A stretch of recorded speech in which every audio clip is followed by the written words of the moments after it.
नमस्ते।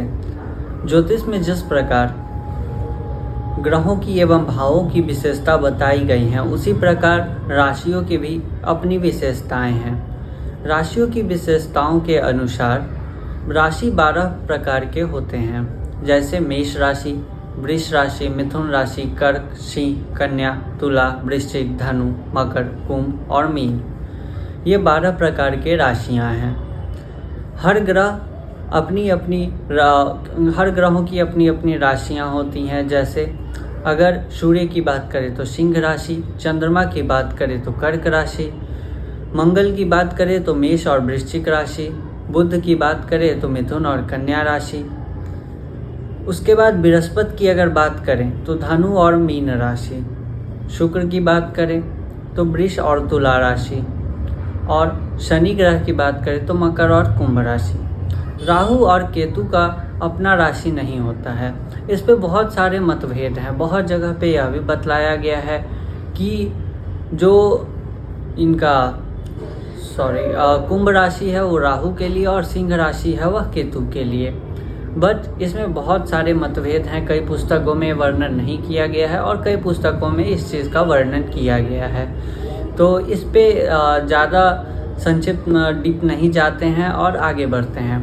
तो ये हो गए ग्रह एवं राशियों के फल।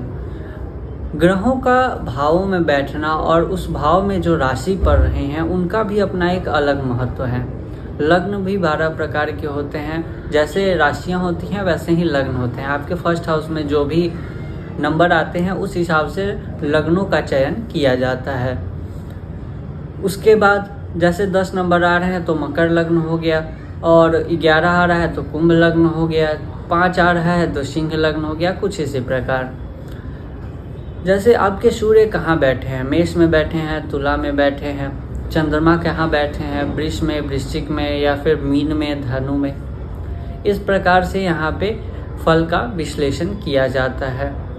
जैसे अगर कोई भी ग्रह किसी राशि में बैठता है तो वो केवल अपना फल ही नहीं देता, उस भाव से जुड़े हुए उस राशि में बैठने के कारण राशि के जो कारकत्व होते हैं उस पे भी वो अपना असर डालते हैं। या फिर ऐसा कहें कि राशियों का जो फल होता है वो ग्रहों के ऊपर असर डालता है।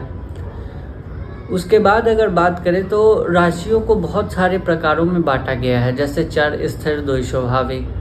जैसे आप मेष, वृष, मिथुन, वैसे ही लाइन से चर, स्थिर, द्विस्वाभाविक, अर्थात मेष राशि चर, वृष राशि स्थिर राशि और मिथुन राशि द्विस्वाभाविक राशि। अब कौन सा ग्रह किस भाव का स्वामित्व लेकर किस राशि में बैठा है इस पे बहुत ज़्यादा डिपेंड करता है।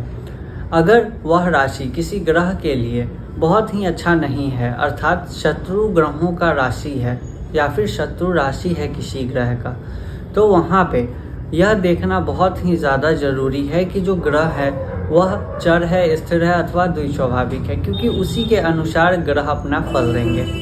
अगर चर राशि होंगे तो एक जॉब छूटने के बाद दूसरी जॉब होना बहुत ही मुश्किल हो जाता है, बहुत ज़्यादा। द्विस्वाभाविक राशि है तो यहाँ पे एक जॉब छूटते ही दूसरा आ जाता है। स्थिर राशि है तो जो भी आप जॉब करते हैं बस वहीं पे आप रह जाते हैं, उसमें आप सेटल हो जाते हैं, कंफर्ट में चले जाते हैं। कुछ इसी प्रकार यहाँ पे विश्लेषण की जाती है। किस भाव में कौन सा राशि पड़ रहा है यह बहुत ही महत्वपूर्ण है। उसके बाद उस राशि के ग्रह कहाँ बैठे हैं वो भी बहुत महत्वपूर्ण है। केवल चार्ट देख करके ये बताना कि इसका ये फल होगा या फिर किसी ग्रह के किसी भाव में जाने के कारण यह फल होगा, ये निर्भर करता है कि ग्रहों के कारकत्व, राशि के कारकत्व और साथ ही यहाँ पे भाव के कारकत्व को भी चुनना बहुत ही ज़्यादा ज़रूरी हो जाता है। इसके बाद ही फल का जो विश्लेषण होता है वो करना बहुत ही महत्वपूर्ण हो जाता है। हम अगर नॉर्मली किसी ग्रह के कारकत्व को बताएं, और जैसे सूर्य ग्रह सप्तम में बैठे हैं और सूर्य ग्रह या तो द्वादश भाव के स्वामी हैं या फिर अष्टम भाव, जैसे मकर लग्न में अगर बात कर लें तो सूर्य 8 के स्वामी हैं अष्टम भाव के, और वो 7th में बैठे हैं। इसमें कोई संकोच नहीं है कि मैरिज लाइफ के लिए थोड़ा सा प्रॉब्लम क्रिएट करेंगे सूर्य। पर इनके अगर कारकत्व की बात करें तो सूर्य का कारकत्व जो होता है वो प्रकाश देना होता है। जैसे अगर लग्न पे इनकी दृष्टि पड़े और अगर सूर्य नीच कर नहीं है तो यहाँ पे देखने के लिए यह भी मिलेगा कि स्वास्थ्य को ठीक करने में भी सूर्य का एक अहम रोल आ जाता है। हाँ, ये ज़रूरी है कि गुस्सा भी आएगा, बट स्वास्थ्य के प्रति अगर देखें, हेल्थ से रिलेटेड चीज़ें देखें तो यहाँ पे बहुत ही अच्छे प्रभाव देखने मिलेंगे। राशियों के भी कुछ इसी प्रकार के कारकत्व हैं। उसके बाद जैसे आपके कौन से लग्न है, मेष लग्न है, मकर लग्न है, उस पर भी बहुत कुछ निर्भर करता है। क्योंकि अगर मेष लग्न है और मंगल किसी बुरे भाव में, बुरे राशि में बैठे हुए हैं, अर्थात कर्क राशि में बैठे हुए हैं, या फिर अष्टम, षष्ठ अथवा द्वादश में, षष्ठ में तो कुछ हद तक ठीक भी, और अष्टम अगर द्वादश में बैठे हैं तो यह थोड़ा सा हेल्थ को लेकर के प्रॉब्लम क्रिएट करती हैं। अगर 12th में बैठे हैं तो भी प्रॉब्लम क्रिएट करती है तब तक जब तक कि आप अपने घर से थोड़े से दूर नहीं चले जाते हैं, थोड़े से नहीं, जितना हो सके उतना। इसी प्रकार हर ग्रह की अपनी विशेषताएं हैं, हर राशियों का अपना विशेषताएं हैं। मेष लग्न के हैं तो गुस्सा वगैरह बहुत ज़्यादा आना, मंगल के प्रभाव के अनुसार, मंगल जहाँ पे भी बैठे होंगे उसके अनुसार मंगल का प्रभाव कहना। राशि की बात करें तो अगर आप वृष राशि के हैं तो रोमांटिक नेचर निकल के आता है, सुंदरता को देखने वाला। तुला राशि की बात कर ले तो तुला राशि नाप तोल करके बात करने वाले।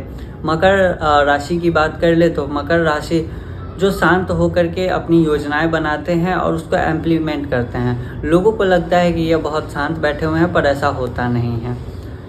इनका जो नेचर होता है वो मगरमच्छ की तरह होता है, जो पानी और सूखे में भी बहुत अच्छे से अपने सारे काम को ये कर लेते हैं। ऊपर से बहुत ज़्यादा कठोर और अंदर से बहुत ज़्यादा नर्म होते हैं। उसके बाद अगर बात करते हैं मिथुन राशि की तो तेज, चालाक, जिसमें स्त्री पुरुष दोनों के गुण होते हैं। अगर ये थोड़ा सा जो शांत स्वभाव होता है वह भी मिथुन राशि दिखाता है, रोमांटिक नेचर्स भी दिखाता है, शांति से गुस्सैल प्रवृत्ति नहीं दिखाता। अगर ये गुस्सा करते हैं तो कहीं ना कहीं इनका बुद्ध बहुत ही ज़्यादा खराब है।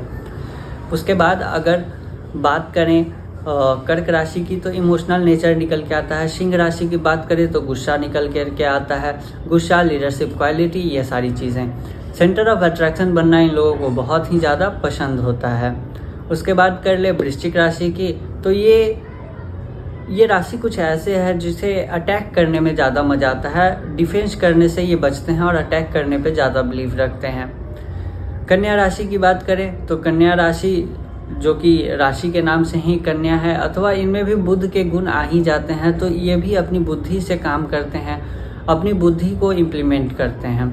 मिथुन और कन्या राशि वालों के लिए एक चीज़ ध्यान रखने वाला है कि इन्हें जो है सो स्किन प्रॉब्लम का थोड़ा डर होता है अगर बुध ग्रह खराब हो जाए तो, यानी और ज़्यादा, और सभी राशि एवं लग्नों से ज़्यादा थोड़ा सा मिथुन और कन्या राशि वालों और लग्न वालों के लिए ध्यान रखने वाली बात है।